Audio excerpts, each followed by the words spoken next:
하나님 말씀 누가복음 12장입니다. 누가복음 12장 49절에서 53절 말씀입니다.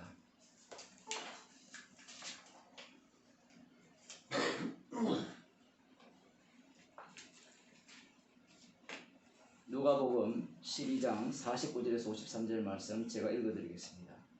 내가 불을 땅에 던지러 왔노니 이 불이 이미 붙었으며 내가 무엇을 원하리요? 나는 받을 세례가 있으니 그 이루기까지 나의 답답함이 없다 하겠느냐? 내가 세상에 화평을 주려고 온 줄로 아느냐? 내가 너희에게 이르노니 아니라 도리어 분쟁케 하려 함이로라. 이후부터 한 집에 5사람이 있어 분쟁하되 셋이 둘과 둘이 셋과 하리니 아비가 아들과 아들이 아비와 어미가 딸과 딸이 어미와 시어머니가 며느리와 며느리가 시어머니와 분쟁하리라 하시니라. 아멘. 창세기 1장 1절을 한번 보겠습니다. 창세기 1장 1절을 보게 되면 성경을 교회를 처음 다닌다든가 그렇지 않으면 성경을 처음 읽게 되는 분들이 시작하는 부분이 창세기 1장 1절이죠. 1절을 보면 태초에 하나님이 천지를 창조하시니라 이렇게 말씀하고 계십니다. 창세기 1장 1절을 보면 사람들이 생각하기를 매우 희망적이다, 소망이 있다 이렇게 생각을 하거든요. 그래서 창세기 1장을 보면서 사람들이 갖는 이 의식 구조는 하나님께서 어떻게 창조하실까? 어떻게 세상을 만들어 가실까? 하나님께서 무엇을 만드셨을까? 거기에 많은 관심을 기울이죠. 그런데 어느 누가 창세기 1장 1절을 바라보면서 읽으면서 들으면서 여기에 불심판이 있네? 불심판하기 위해서 태초에 하나님이 천지를 창조하셨습니다 라는 말씀이 있네? 이렇게 볼 사람은 이 세상에 아무도 없습니다. 이스라엘 백성도 마찬가지죠. 이스라엘 백성들이 창세기 1장 1절을 읽으면서 무슨 생각을 할까요? 하나님께서 6째 날 마지막 날에 사람을 창조하셨는데 그 사람의 중심에 누가 있습니까? 아브라함의 자손들이 있죠. 비록 선악과를 따먹었지만 범죄하여 죄 가운데 살고 있지만 자기들만큼은 하나님께서 찾아오신 그 언약의 하나님이 계시고 그 언약이 자기들 속에 있기 때문에 창세기 1장 1절은 희망적이라고 볼 수 있습니다. 희망적이고 소망이 있다고 볼 수 있죠. 그 말씀을 읽으면서 창조하신 이유가 우리를 불러서 멸망케 하시기 위해서 불렀다라고 생각하는 사람은 아무도 없습니다. 어떤 사람들은 이 창세기 1장 1절 그 원어 연구하는 사람들은 그런 이야기를 하거든요. 1장 1절에 피가 있다, 예수님이 있다 이렇게 주장을 하는데 언어에 무슨 피가 나옵니까? 언어가 먼저 만들어졌어요? 하나님께서 세상을 먼저 만드셨어요? 언어라는 것은 고대 언어들이 원래 무엇을 위해서 만들어졌습니까? 기본적으로 장사하기 위해서 만들었잖아요. 기억을 해야 되잖아요. 돈을 빌려주면, 물건을 빌려주면 내가 얼마 빌려줬지? 하나 둘 셋 다음에 몰라. 그러면 이제 이 숫자를 만들어야 되고 무엇을 빌려줬는지도 그림으로 표현하든지 상형문자로 표현하든지 쇠기문자로 하든지 그렇게 언어를 만든 거예요. 그 언어 속에 무슨 피가 들어갑니까? 어떤 사람은 한자 속에 보면 그 배라는 단어를 보면 배단자에 보면 이렇게 해가지고 8명이 그 배 안에 들어갔다 이렇게 해서 팔자에다가 그죠? 그 배단자 맞아요? 그렇게 해서 입구자 이렇게 해가지고 있는데 그렇게 성경을 푸는 사람도 있는데 그렇게 푸는 게 왜 문제가 될까요? 사람들이 그렇게 풀면 납득이 되고 이해가 되고 그럴 수 있네. 그게 문제가 되는 거예요. 그렇게 되면 성령 필요 없습니다.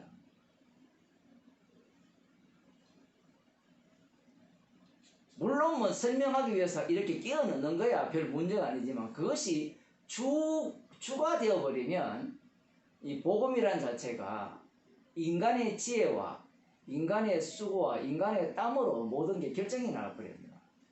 창세기 1장 1절에 예수님의 피가 있다 뭐 이런 얘기를 하고 있는데, 문제가 뭔가 하면, 그러면 오늘 제 설교를 아마 이 동영상을 본다든가 설교를 읽는다면 그 원어 연구하는 사람들은 나중에 뭐라고 하는가 하면, 맞거든요. 심판이 들어있거든요. 불심판이.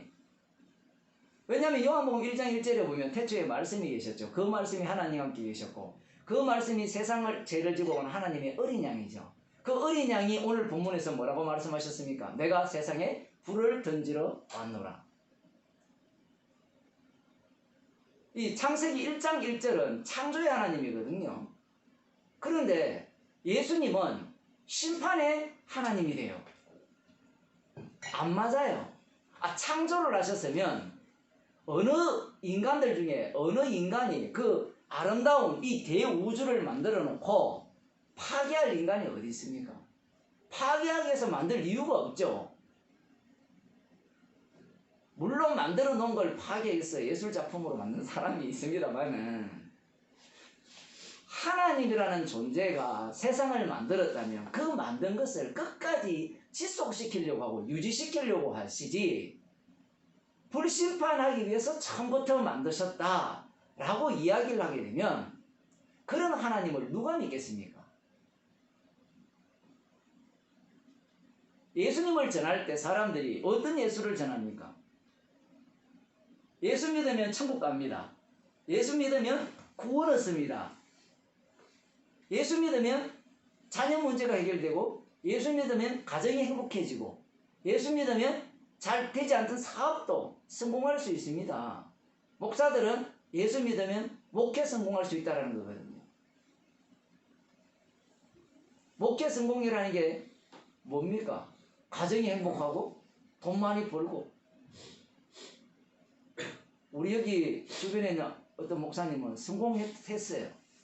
목사하면서 집도 한국에 집 한 채 사고, 이 동네도 집 한 채 있거든요.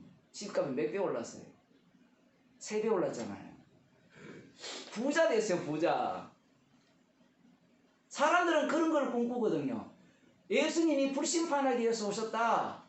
너희 집 2채 있는 자들 한 채로 줄어들게 되고 한 채조차도 불에 탈 것이다. 이렇게 오셨거든요. 여러분, 예수 믿으면 이제 큰일 났어요.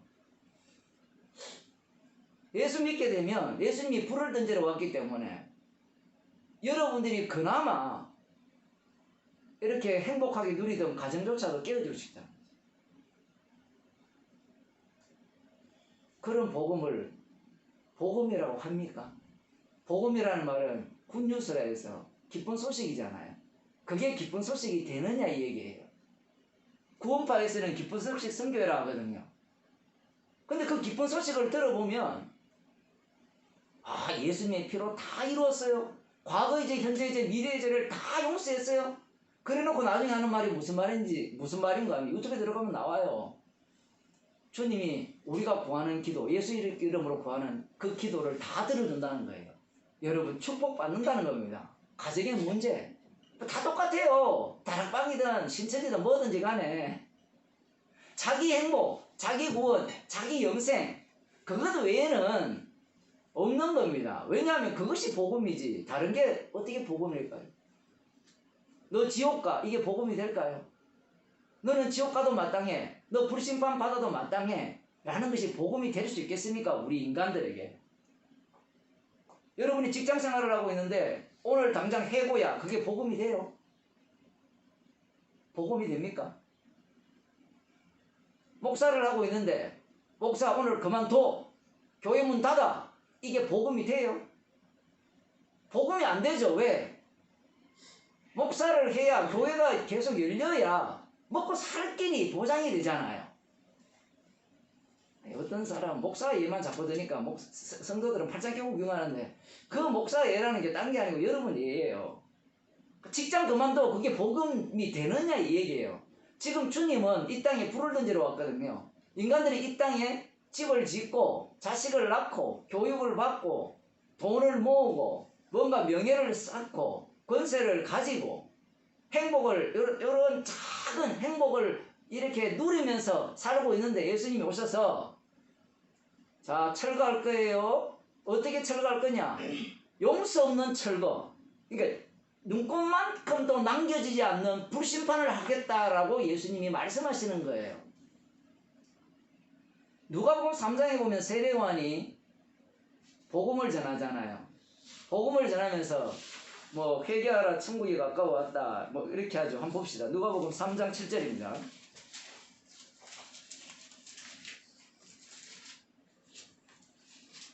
요한이 세례받으러 나오는 무리에게 이르되 독사의 자식들아 누가 너희를 가르쳐 장차올 진노를 피하라 하더냐. 세례 요한이 외침이 무엇인가 하면 장차올 진노를 어느 누가 피하라 하더냐. 근데도 듣는 대상이 독사의 자식들이에요. 독사의 자식들이라는 말은 마귀 새끼라는 말이죠. 자 이렇게 이 세례 요한이 이야기를 하면 사람들은 이런 생각을 하겠죠. 어느 누구도 진노를 피할 수 없다라고 해석을 할 수 있잖아요. 그런데 뒷부분에 보면 이렇게 합니다. 그러므로 회개에 합당한 열매를 맺고 속으로 아브라함의 자손이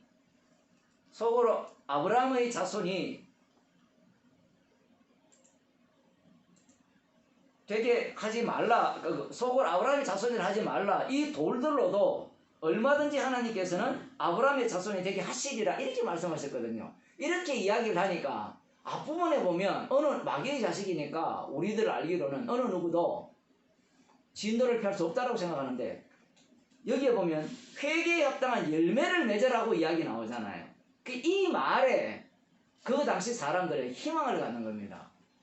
임박한 진노가 오는데 회개에 합당한 열매를 맺으면 진노를 피할 수 있다는 거예요. 그러면 이 진노를 누가 피하느냐라고 할 때는 이미 남은 자 이스라엘 유다인들이죠. 유다인들 그들은 이미 진노를 피한 자들입니다.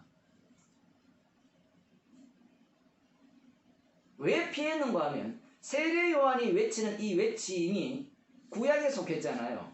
그러면 그들은 말씀대로 살아가고 있거든요. 말씀대로 살아가고 있기 때문에 그들의 마음은 네가 외치는 외침이 우리한테는 해당 사항이 없다는 거예요. 아무리 진노를 갖고 오는 도끼를 들고 오는 그 심판주가 아니고 심판하는 왕이거든요. 그들의 생각은. 그 세례요한도 마찬가지예요. 하나님이 직접 오신다는 것은 상상을 못한 겁니다. 그래서 심판하는 왕이 오더라도 우리는 그 심판을 면할 수 있다는 거예요. 그럼에도 불구하고 어떤 사람들은 이 세례요한의 얘기를 듣게 되면 회개해야 되구나. 군인들 이런 사람들이 있잖아요. 물론 바리새인과 그런 서기관들에게도 공격을 가합니다. 자 어쨌든 세례요한의 얘기를 들어보면 얼마든지 진노를 피할 수 있다라는 생각을 갖고 있는데 세례요한은 구약에 속했거든요.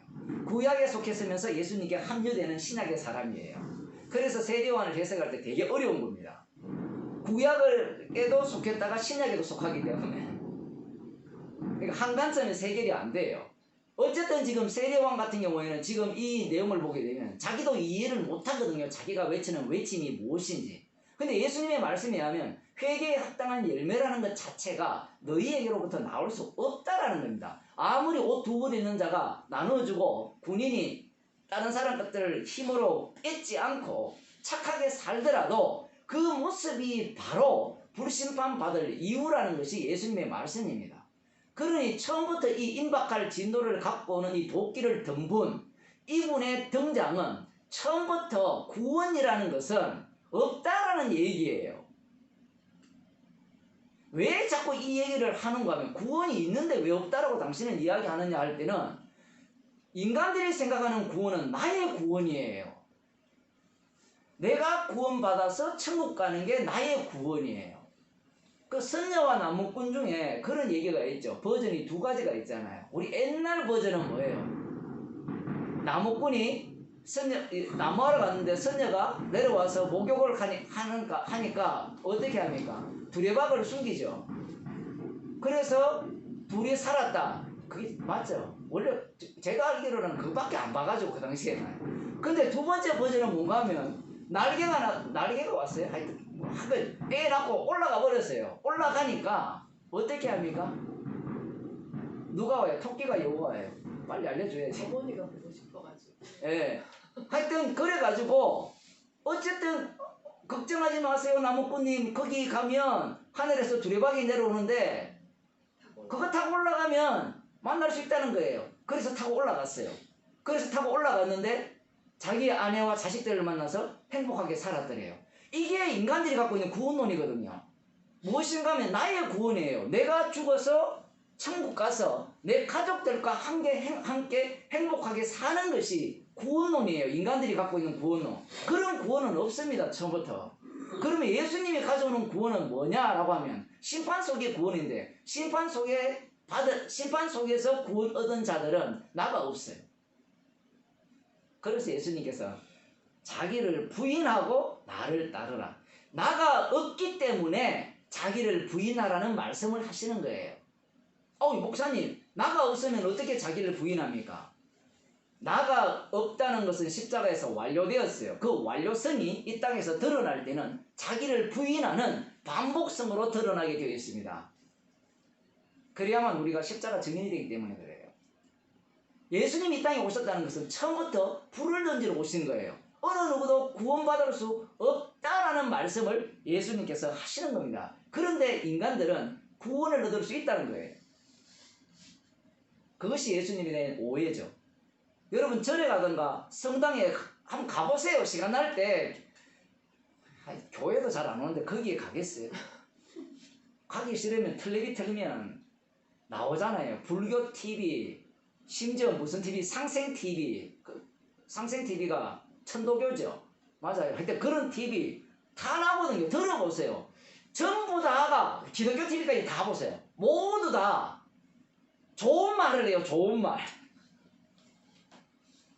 누구를 위한 말을 하는가 하면 우리 인간을 위한 말. 그러니까 그 모든 게 뭐예요? 미끼 상품이거든요. 우리 교회로 와라. 우리 절로 와라. 우리 천도교로 와라. 불교로 와라. 성당으로 와라.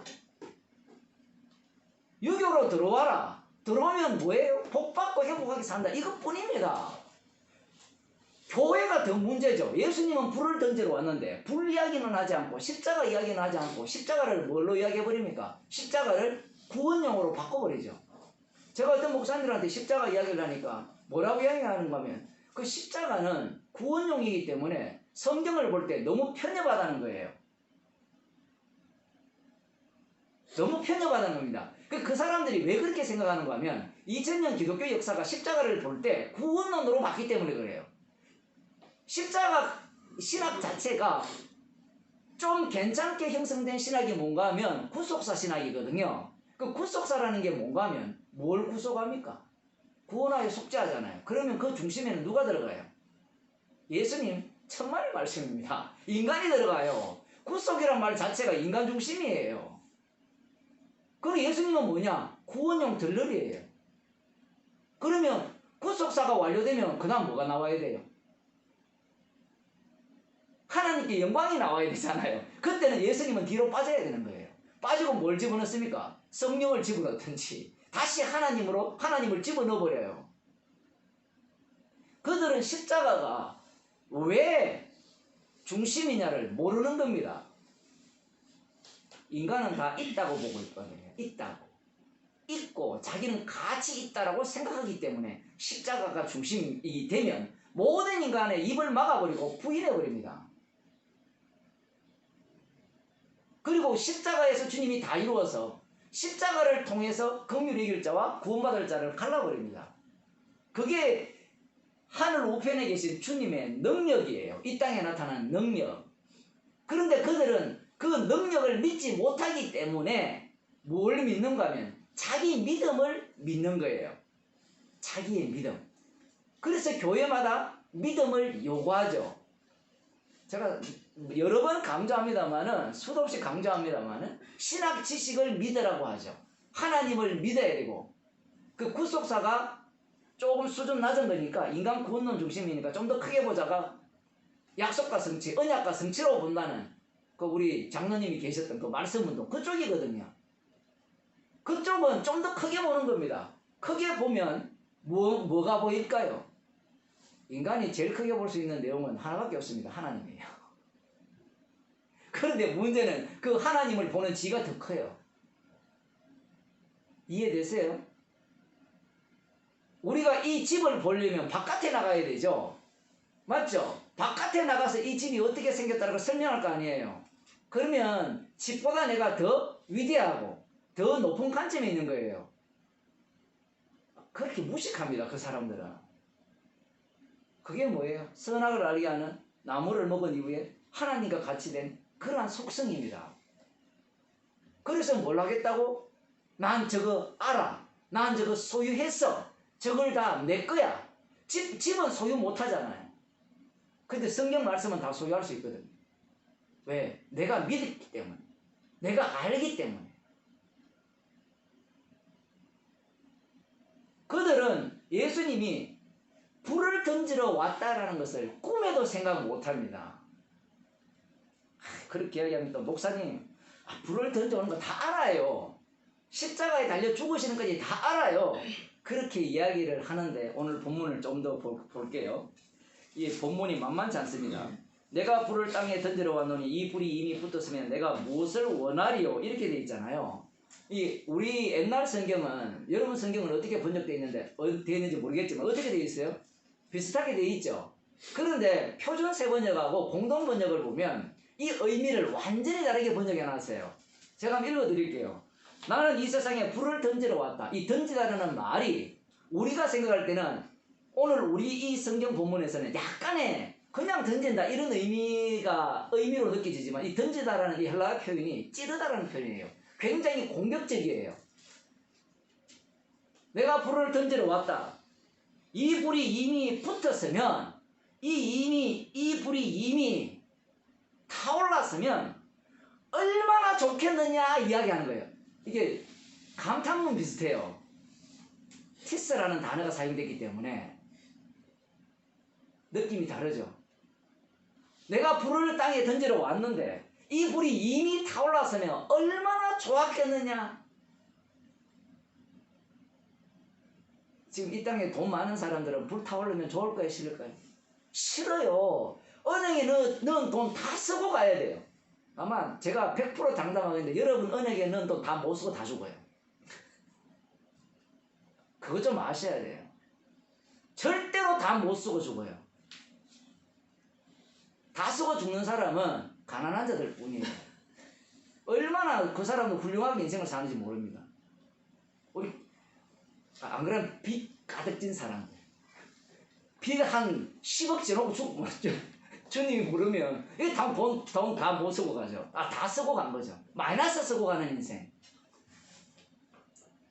지금 돈이 많은 사람이라든가 살 많은 사람들 뿐만 아니라 모든 사람들이 이 예수님의 말씀을 들으면 굉장히 불쾌합니다.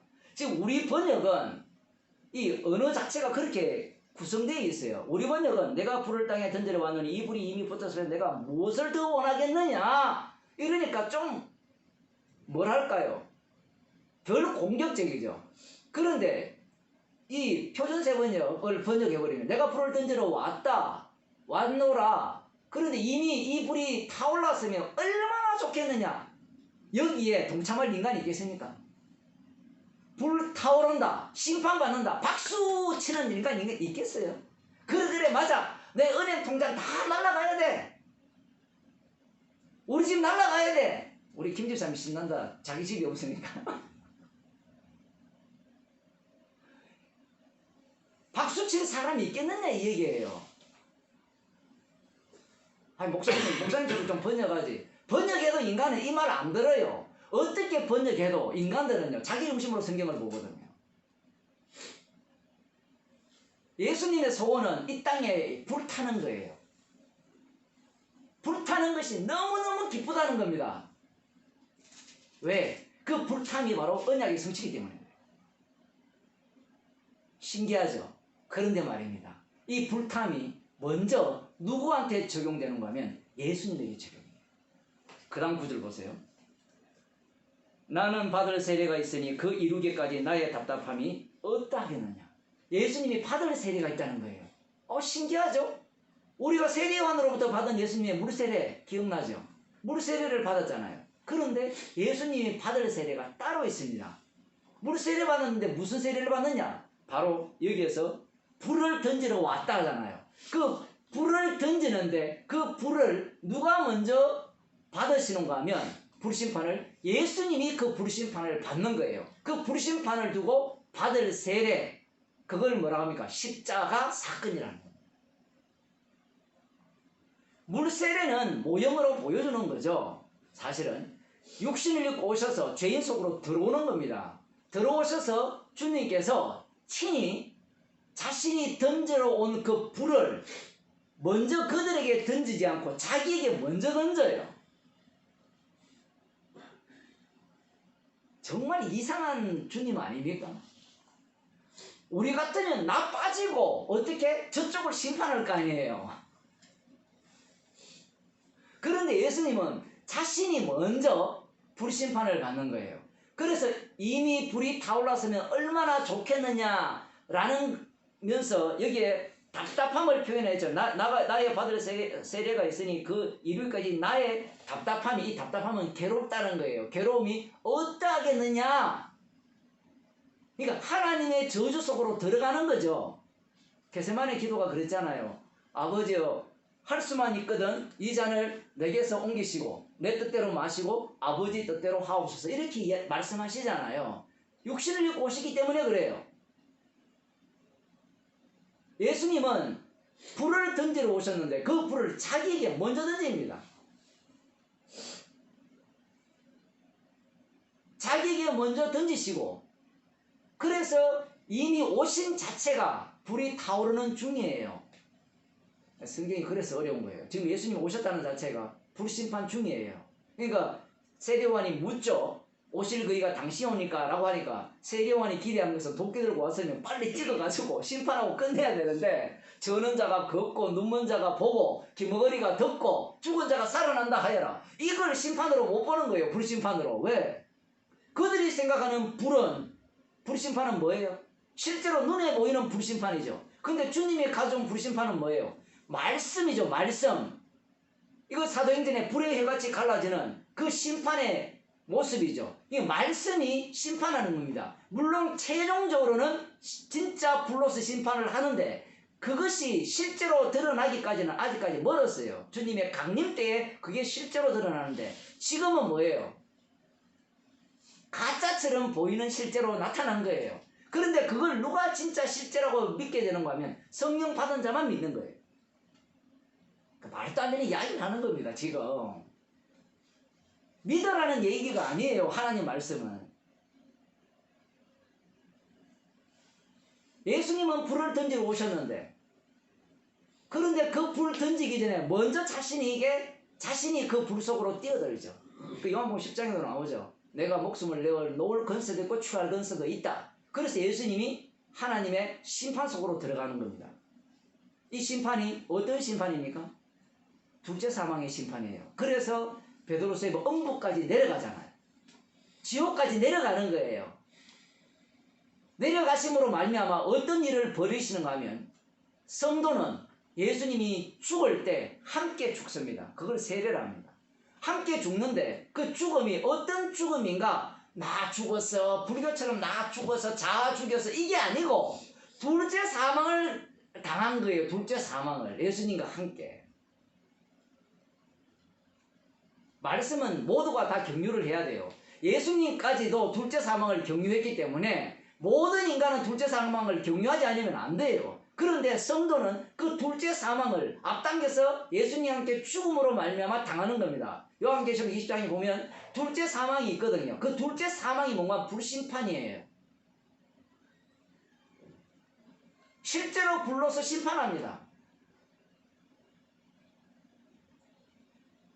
그런데 주님은 첫째 부활에 참여한 자들, 달리 말하면 성령을 보내줘서 구속함을 받은 자들은 첫째 부활에 참여한 자들이거든요. 그들은 둘째 사망을 당치 않는다고 합니다. 왜 그럴까요? 이미 둘째 사망을 앞당겨 받았어요. 우리가 생각하는 시간 개념은 첫째 사망이 있고 둘째 사망이잖아요. 근데 주님 쪽에서 성도에게 적용하는 방식은 둘째 사망을 먼저 받으시고 어떻게? 받게 하고 첫째 사망을 당하게 하는 거예요. 그러니까 성도에게 죽음은 아무것도 아니라는 겁니다. 죽음은 아무것도 아니라는 거예요. 성도에게는. 그냥 자는 거라는 겁니다. 사도 바울이 왜 죽는 게 소원이에요? 주님과 함께 거하는 것이 소원이기 때문에 그래요. 마귀는 우리를 죽기를 무서워함으로 들들 떨게 만들죠. 근데 성도는 이미 둘째 사망 속에 함께 합류했어요. 합류해서 이미 죽었어요. 근데 죽은 게 자아 죽은 게 아니에요. 둘째 사망을 당한 거예요. 그래서 이미 영생 받은 자이기 때문에, 생명을 받은 자이기 때문에 이 땅을 살아가는 자의 모습은 이미 심판 받은 자로 사는 거예요. 그럼 심판 받은 자로 산다면 성도가 이 땅에서 무엇을 드러내야 되느냐?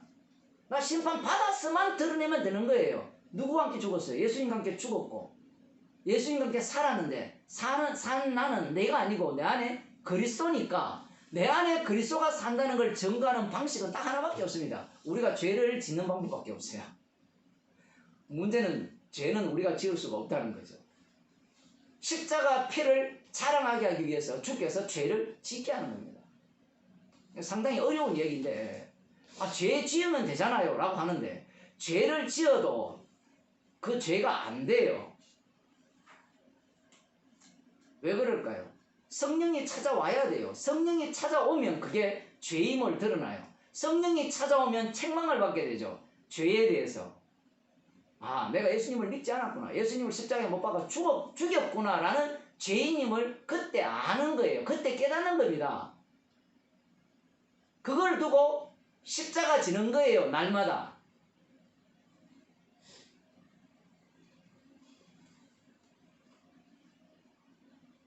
자, 이렇게 이야기를 하니까 이제 예수님이 자신이 불을 이렇게 먼저 불 속으로 뛰어드셨으니까, 심판 속으로 드셨으니까, 드셨으니까 우린 이제 그 피로 구속받아서 방금 목사님 말씀하신 대로 죄만 지으면 되네요 라고 신나하는데 그 다음이 문제예요.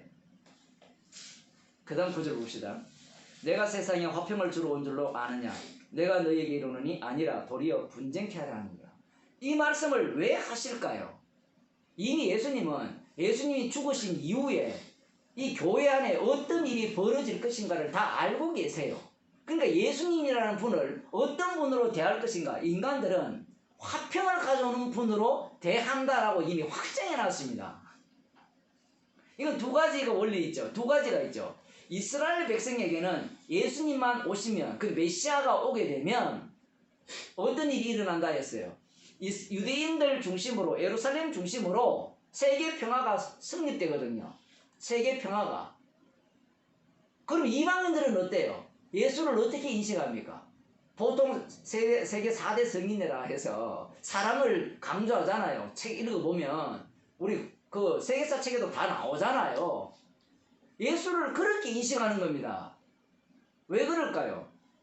인간들이 생각하는 것은 설교 처음에도 얘기했지만 자기 구원, 자기 행복밖에 없거든요. 자기 행복을 깨고 자기 생명을 산산조각내는 그러한 신은 신이 아니에요. 이스라엘을 부수고 하나님이 원래 창조한 그 세계를 불로서 완전히 불로서 심판해서 이 베드로후서의 3장이 나오잖아요. 체질이 풀어지듯이 완전히 잼 날리는 거 뭐죠? 불에 탈 때 그런 식으로 다 풀어진다는 겁니다. 그런 하나님 안 믿습니다. 왜? 창조의 하나님과 파괴의 하나님, 불을 던져 오신 예수님이 다르기 때문에 그래요. 구약을 보게 되면 어쨌든 하나님은 그 창조 세계를 유지해 가려고 하죠.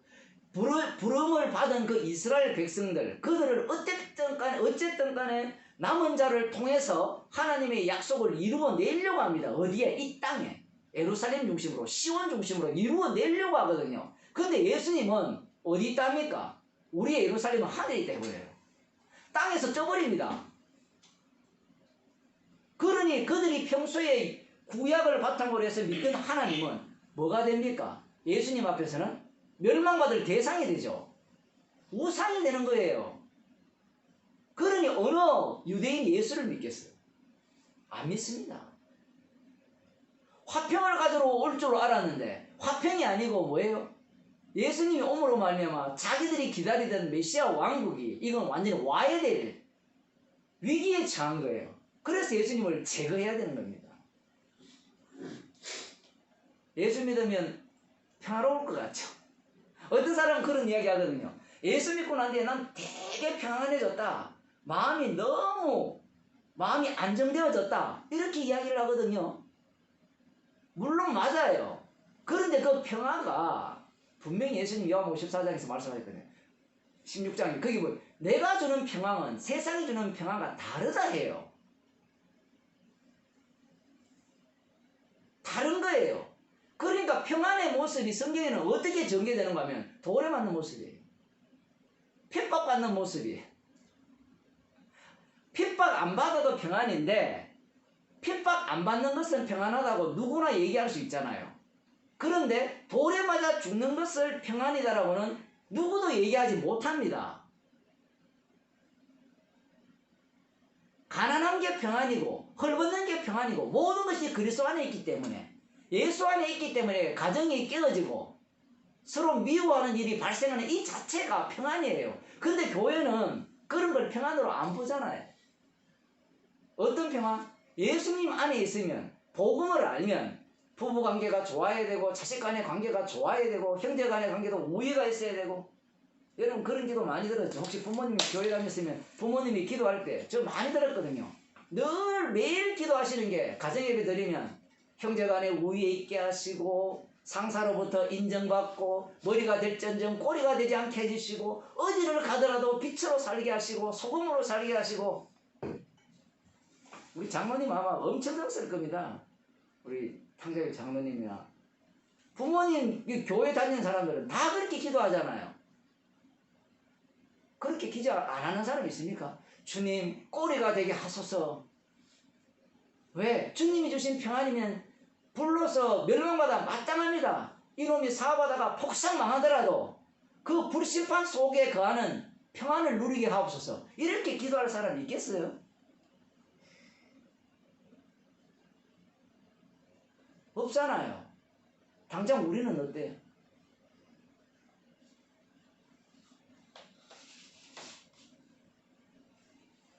내가 세상에 화평을 주러 온 줄로 아느냐? 내가 너에게 이르노니 아니라 도리어 분쟁케 하려 함이라. 분쟁케 하기 위해서 예수님이 이 땅에 오셨다는 겁니다. 예수님은 정말 가정을 깨기 위해서 오셨습니까? 이렇게 물으신다면 가정을 깨는 정도가 아니고요. 우리가 발 딛고 살고 있는 이 땅을 불러서 심판해버려요. 그러면 심판 속에서 구원 얻는 자는 어떠해야 되느냐 할 때는 가정이 깨어져야 돼요. 깨어지는데 어느 쪽이 구원 얻는 자는 모릅니다. 여기에서 한번 보세요. 도리어 분쟁케 하려 함이라. 이후부터는 한 집에 5사람이 있어 분쟁하여 셋이 둘과 둘이 셋과 하리니 아비와 아들과 아들이 아비와 어미와 딸과 딸이 어미와 시어머니와 며느리와 며느리와 시어머니와 분쟁하리라 하시니라. 딱 5명이죠. 아버지, 엄마, 아들, 며느리, 딸.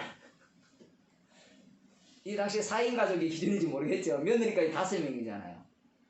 5명이 많아요, 적어요. 옛날 같으면. 옛날 같으면 많지 않죠. 보통 뭐 7남매, 8남매, 뭐 10남매 이렇게 되잖아요. 우리 동네에 제 어릴 때만 해도 한타스가 있어, 한타스. 한타스가 뭔지 알죠? 한타스는 12잖아요. 연필 12자를 한타스를 하는데, 많아요, 대부분. 우리 세대 때는. 그런데 문제가 뭔가 하면, 예수님이 오셨으니까 우리 가족이 화목되고 서로 하나가 될 것이라고 예상을 했는데, 예수님의 말씀은 서로 어떻게 분쟁한다는 거예요. 야, 이 말씀이 진짜 어려워요. 왜 어려운가 하면 우리는 이 말씀을 읽을 때 대부분 사람들은 이 분쟁을 할 때 자기를 어느 쪽에 두는가 하면 신천지 같은 경우에는 자기가 누구를 쫓아내요? 자기 부모를 아니라고 공격하거든요. 공격하면 나는 어느 쪽에 들어가요? 구원 받는 쪽에 들어가잖아요. 근데 오늘 보면은 그 얘기하는 게 아닙니다. 그 얘기가 아니에요. 분쟁이라고 하면 갈라지기죠. 이 갈라짐이 핵심입니다. 본문에. 우리는 구원이 핵심이잖아요. 성경을 볼 때 사람들이 이 본문을 많이 인용해요. 이단들은. 보세요. 가족이 갈라지잖아요. 아들과 딸이, 부모와 딸이, 며느리와 시어머니가, 남편과 아내가 다 원수관계가 되고 쪼개진다고 했잖아요. 그러니 우리는 예수 믿으니까 기꺼이 쪼개지겠습니다. 나눠지겠습니다. 그래 결심해서 나 가정을 떠날 거야. 그래서 가정을 버리고 떠나는 사람들이 많아요. 그러면 떠난 자신들은 뭐가 되죠? 구원받은 자가 돼요. 그럼 이 말씀을 무슨 중심으로 봐요? 자기 구원 중심으로 보는 거예요. 결국은 그렇게 떠남으로 말미암아 자기의 화평을 이루려고 하는 겁니다. 자기 평안. 그럼 예수님께서 하시는 이 말씀은 뭐냐? 예수님은 이 십자가에서 완료가 되면 십자가의 완료성이 이 땅에서 드러나는 현상으로서 갈라짐이 일어난다는 게 핵심입니다. 그럼 뭘 중심으로 갈라지느냐? 라고 할 때 이 십자가 사건 중심으로 갈라지는 거예요. 십자가 복음이 전파되면 어떤 일이 발생하는가 하면 남편과 아내가 쪼개져 버립니다. 복음 모르는 자와 복음 아는 자가 갈라지죠. 얼마 전에 한국에서 이 목사님하고 어떤 사모님 이렇게 말씀을 들어보셨는데 이걸 보실 거예요 아마. 제가 예를 들었지만 누군지 모르니까 여러분들은 이거 보는 사람은 누군지 몰라요. 와서 하시는 말씀이 이제 듣다가 어떤 말씀 하시는 거냐면 당신이 저 목사님 말씀에 동의를 한다면 나 당신과 못 살아 얘기했어요. 우리가 볼 때는 많은 사람들은 그 사모님의 말씀을 비웃을 수 있어요. 어떻게 저렇게 말할 수 있지? 근데 그렇게 생각하면 안 돼요. 그게 원래 그래요. 우리가 그렇게 생각 안 하는 사람이 이상한 거예요. 근데 많은 사람들이 관찰자거든요. 구경꾼이에요. 아마 제가 동영상을 찍었거든요. 그건 올리면 안 됩니다. 장로님. 그거는 사적인 문제가 있으니까. 그분 얼굴이 안 나왔으면 올려도 되는데 얼굴이 나와버렸으니까. 그 사람을 공격하는 문제가 아니에요. 관찰자가 되면 뭐가 되죠? 비웃게 되죠. 그런데 만일에 여러분 자신이 그 자리에 있다 생각해 보세요. 믿지 않는 남편이나 아들이나 자식이 복음을 이야기하는데 아버지가 이런 복음 전한다면 나 아버지 안 할래요 라고 하면 그래 예수님 말씀대로 이루어졌구나 고맙다 이렇게 할 아버지 있겠어요? 예수님이 불신만 속으로 먼저 뛰어들었다 했죠. 그러니까 우리는 구경만 하면 되는 게 아니에요. 그 심판 속으로 한 개 집어넣습니다. 지금 우리 목사님 그 속에 들어있잖아요. 늘 비난이 뭐예요? 복음 알면 당신이 똑바로 살아라 얘기해요. 주변에 있는 목사들이 다 그 공격을 하잖아요. 복음을 알면 가정이 행복해야 되고 자녀들이 잘 돼야 되고 이게 기본이거든요. 그러니까 그들은 성경을 안 보는 모양이에요. 그들은 무슨 생각을 자꾸 갖고 있는가 하면 복음을 알면 이 서로 멀어졌던 관계도 하나가 될 수 있다고 생각해요. 그러니까 악마를 안 믿어요. 악마를 믿어야 되는데 제가 이상한 말을 하지만 마귀가 있다니까요. 마귀는 어디서 발악을 합니까? 십자가 피해서 발악을 해요.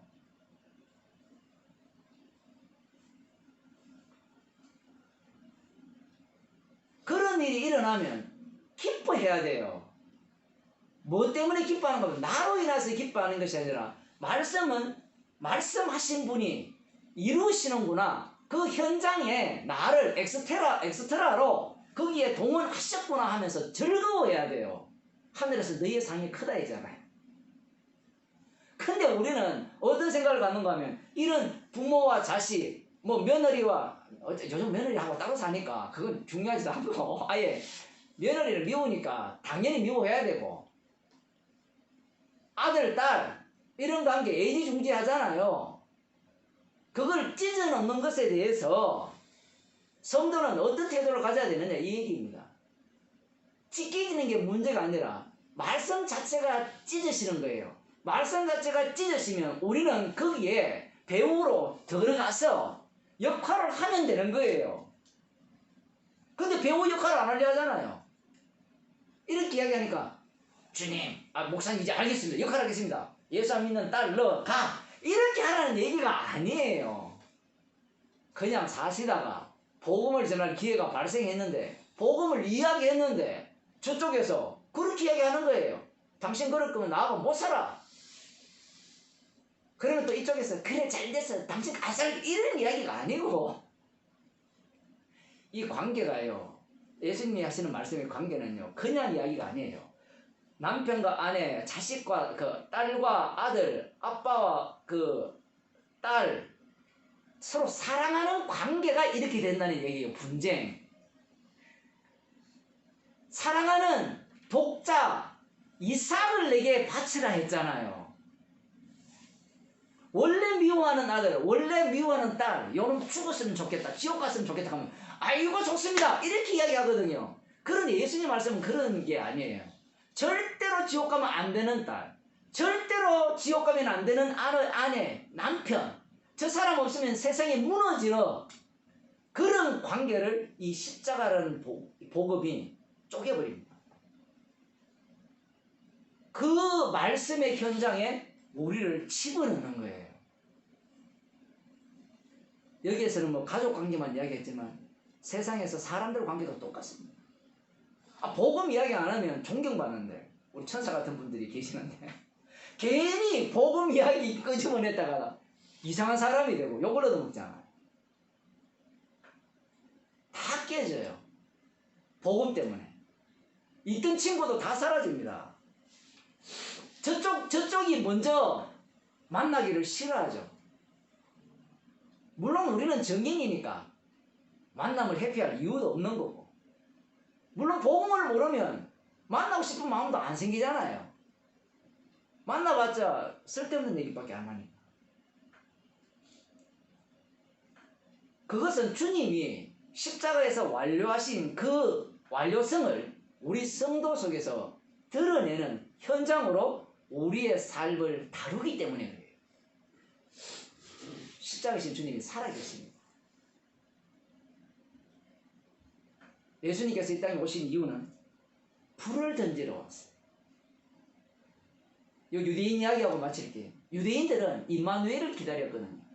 이사야 7장 14절인가 3절입니까? 거기에 약속된 처녀가 잉태하리니 하여 아들을 낳으리니 그 이름을 임마누엘이라 하리라.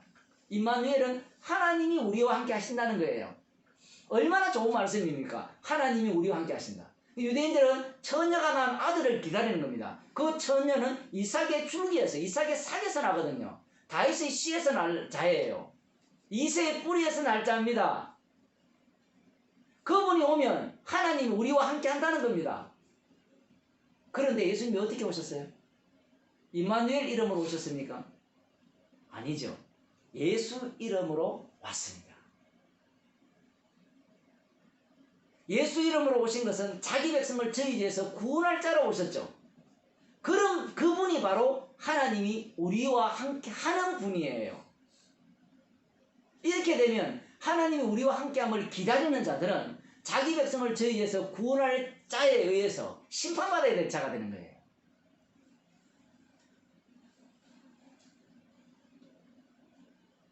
그들은 불심판을 원치 않습니다. 그들은 자신들의 평안, 샬롬을 원하죠. 자신들의 가정, 자신들의 민족, 자신들의 국가의 행복을 그들은 바라고 있다는 사실입니다. 그러니 예수님을 제거할 수밖에 없는 겁니다.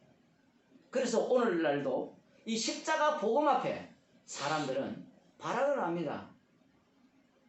그래서 이 십자가 복음을 제거하고 빼버리는 거예요. 교회에서. 그걸 빼야 사람들이 몰려오고 사람들과 의사소통이 가능하고 그들이 원하는 화목, 화평, 평안 그걸 제공해 줄 수 있기 때문입니다. 그래서 십자가는 구원용으로 빨리 돌리고 성령을 끄집어 와서 성령의 삶, 새 생명의 인생, 이 땅은 불로서 심판당하지 않을 거야. 이렇게 하기만 믿습니다라고 하거든요. 근데 그 믿는 게 아니에요. 왜 그럴까요? 인간들은요, 심판이 안 되면 심판이 안 됐다라고 생각해요. 그날이 안 오면, 이게 사고가 희한한 게 있잖아요.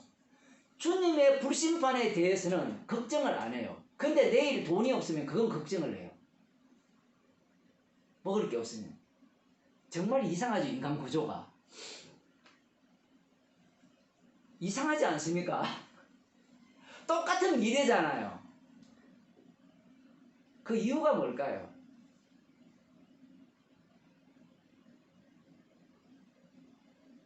말씀은요, 말씀하신 분이 친히 자기 백성 속에서 믿게 하시고 이루어내시기 때문에 그래요.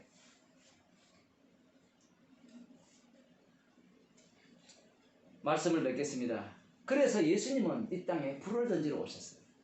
그래서 우리는 그 불심판을 받으면서 살면 돼요. 그 모습이 뭔가 하면 십자가 안에 사는 모습입니다. 그러면 십자가 안에 사는 게 뭐냐? 불심판 받을 조건들만 우리의 삶 과정에서 끄집어 나오면 되는 거예요. 불심판 받을 조건이 뭐예요? 날마다 십자가 앞에서 십자가의 원수로 사는 거예요. 죄인 중에 개수로 사는 겁니다. 그 모습이 바로 십자가의 증인입니다. 기도하겠습니다. 하나님 아버지, 불심판하기 위해서 세상을 창조하셨고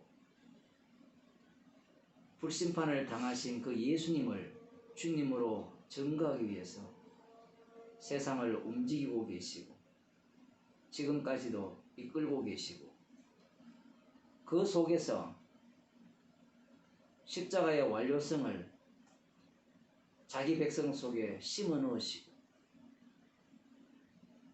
자기 백성들을 통해서 주님께서 십자가에 완료하셨다는 것을 증거하는 증인으로 살아가는 그 현장 속에 우리들을 두게 하심을 감사드립니다. 말씀이 우리 가운데 실제로 이루어짐에 대해서 기뻐하고 즐거워하는 인생이 되게 하여 주옵소서.